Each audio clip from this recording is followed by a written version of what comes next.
can't stop. It's tonight, the great social event of the year. Master Jeremy Spencer Wells and his wife Miranda are holding a party here. Penelope Spencer Wells, their only child and heir, turns 21 today. She's upstairs doing her hair. It should be a grand turnout. All the best people will be here. Of course, some will have more money than sense. Which is not difficult, as some have no sense at all. We're hoping Miss Penelope will fall for one of those. The Master Spencer Wells, a gentleman farmer, can do with a boost to his funds. Naval Lieutenant Charles Langford would be a really good catch. He's handsome, Reasonably clever. wouldn't demand much dowry, and he's about the best of the batch. Now stop all this chatter. There's plans to be made. Sorry, have to go to our station. The guests are about to arrive.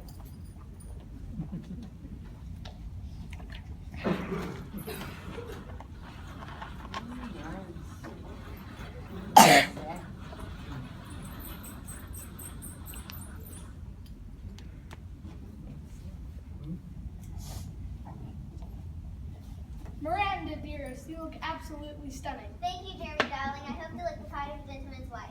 Oh, you do, Mommy. What about me? Is my hair all right? It's splendid, darling. The new fashion really suits you. Officer June! Oh, there's Simon. Congratulations, 21A. Now you're legally of age. Just a cop to think of the legal aspect. I heard that. Now, who are all these people and what do they do? Miss Philippa Fielding. Pippa for short. I help my dad with his antique business when I'm not out riding. Miss Samantha Carter and Miss Georgina Wakefield. Call me Sam. I'm studying French at Sir Lawrence, part-time. You can call me Georgie. I do lots of charity work in my spare time. Naval Officer Lieutenant Charles Langford. Lieutenant Langford. At your service. Welcome, welcome, everyone. Remember, our house is yours. And please do mingle.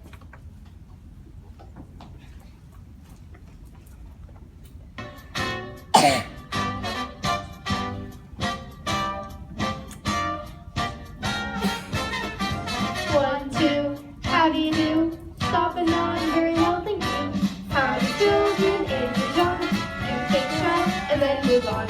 One, two, how do you do? Stop and nod, very well, thank you. How are the children ages young? Give a fake smile and then move on.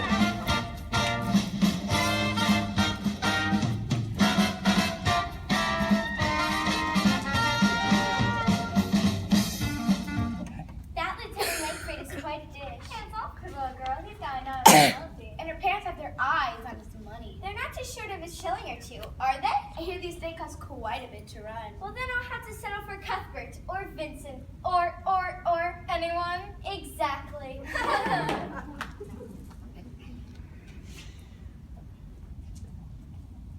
Caviar, would you like to taste? Goodness me, what a wonderful assortment. Smoked salmon or on rye? I think I'll try some from this tray. How's work? Keeping our street safe? Very busy. I'm in a big undercover sting at the moment. Anyone we know? Sorry, old boy. Not allowed to say. Professional secrecy and all that. That's all boring if you're gonna keep the juicy bits confidential. Is that dreadful Reggie Harper of the Morningside Herald? The very one. Mr. Reginald Harper. Did you invite him? I certainly did not. He's known to turn up anywhere uninvited. He's absolutely poisonous. His gossip column only just manages to stay within the bounds of the law. Good evening, everyone. Sorry I'm late. I had to attend another gathering. What a pity you didn't stay there. It's indeed a privilege for me to be here to see Mr. and Miss Jeremy Spencer celebrate such an auspicious occasion of the coming of age of their dear daughter Penelope. Oh, Daddy, I could die. Why'd you invite him? I didn't! Mr. Spencer Wells and Reggie, not a good mix. It's time to retreat. There's work to be done. Jeremy, how's the estate going? I trust everything is running profitably. Yes, thank you, Reggie. Everything is fine. That miserable worm, he must know something. Do you have an ear trumpet handy?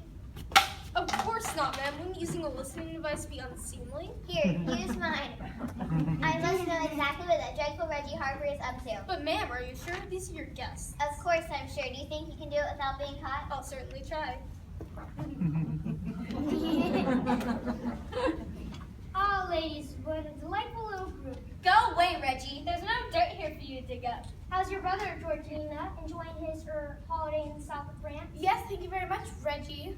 The beast! What's wrong? He knows darn well that Jeffrey's in prison. What happened? He had a spot of bother with the tax department. I didn't read about it. Daddy managed to keep it out of the papers. That Reggie definitely knows.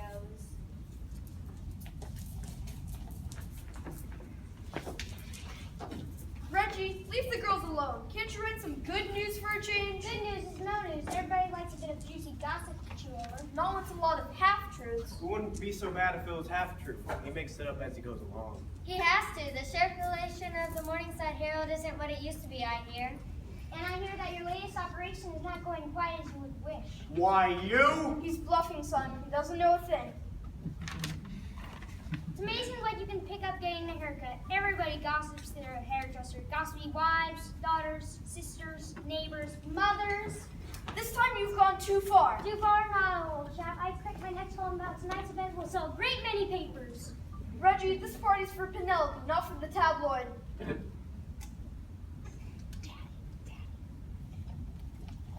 Daddy, do something. He's ruining everything. He'll get his comeuppance someday. Let's serve dinner. Albert?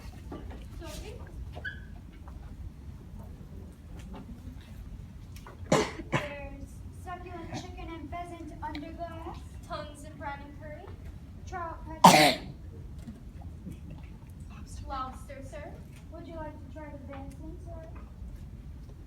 Bravo, Miranda. How hard you must work to prepare all this food. Well, I never. Now cut out the sarcasm, Reggie. By George, I won't answer for my actions. Only joking, old boy. Keep your sense of humor. It's not as if you're invited to this party anyways. Come with me, please, sir. Best to ignore this and take a walk. Make more meaningless conversation.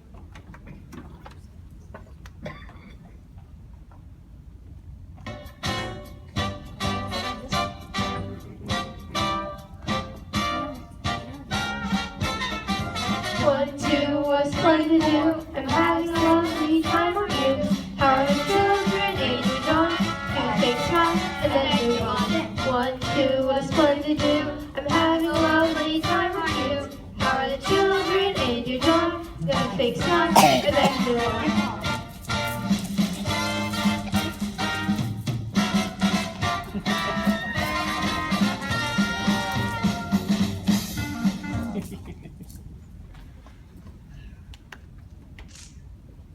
Good gracious, more food. Biscuits, anyone? Finishing off with coffee and pork. But what a host you are. Absolutely splendid. Thank you all very much. It has been a pleasure indeed. Ah, the two lovebirds. When's the happy day? Stop, you're embarrassing me. Charles hasn't asked me yet. Do I detect some reluctance on your part, Charles? No, you do not. I'll be going to ask Penny's parents this evening. The beast! How romantic. How romantic. Burst of excitement. I wonder if she's got a bridesmaid. If he gets on his knee, I think I'll faint. Her parents won't object. After all, your family fortune would sure come in handy. What a monstrous thing to say. You slimy little slug. I have a good mind to teach you a lesson. Only joking, old boy. Hey, there's no need for violence. One more word out of you and I'll give you something to print. What's the matter, Penny? You look really upset. Reggie's saying the most dreadful thing. That viper, I would take any nose of him. I could just kill him sometimes. Killing's too good for him, so torture might be better and a lot more fun. Ladies and gentlemen, I would like to propose a toast. Albert? Coffee, champagne, please. I see it's nothing but the best from Mr. Wells' family. Fine champagne, let's get to move things along. Fine champagne, all to stop letting interfere.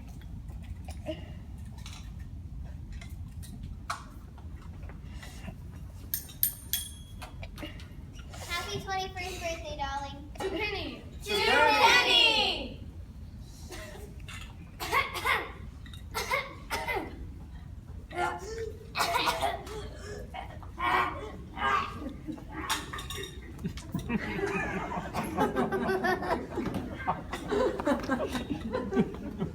been poisoned. What? He's dead!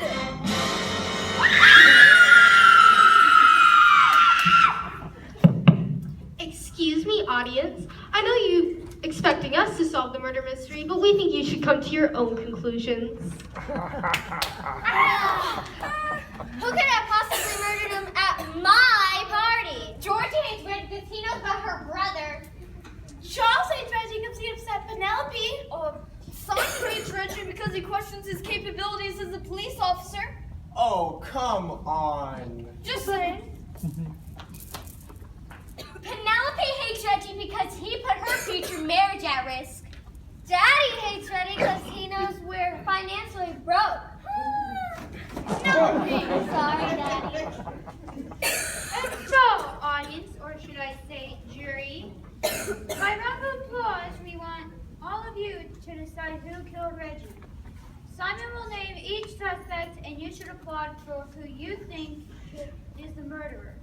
Please pick the right person. We wouldn't wish to electrocute someone innocent. Will our suspects please step forward? Georgina, Penelope, Charles, and Jeremy. Whoever thinks Georgina did it, please applaud. Oh, come on now. Beautiful women never get convicted. Okay? Next, Penelope. Charles. Last, but certainly not least, Jeremy.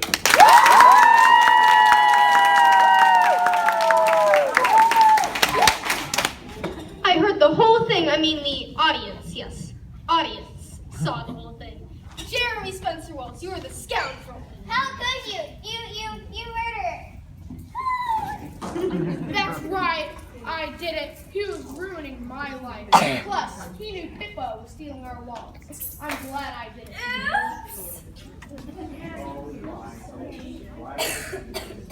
I can't believe it. But I didn't do it alone. You see, it was an inside job.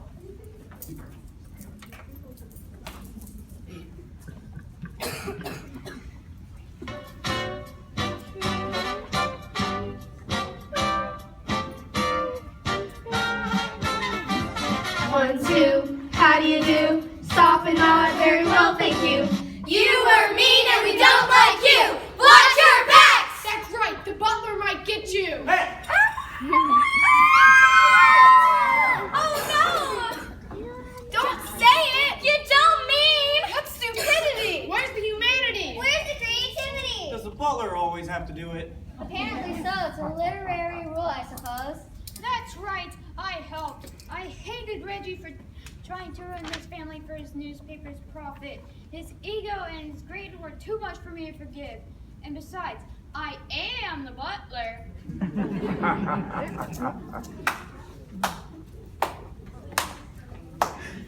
Bravo, bravo. Well done. Case solved, everyone.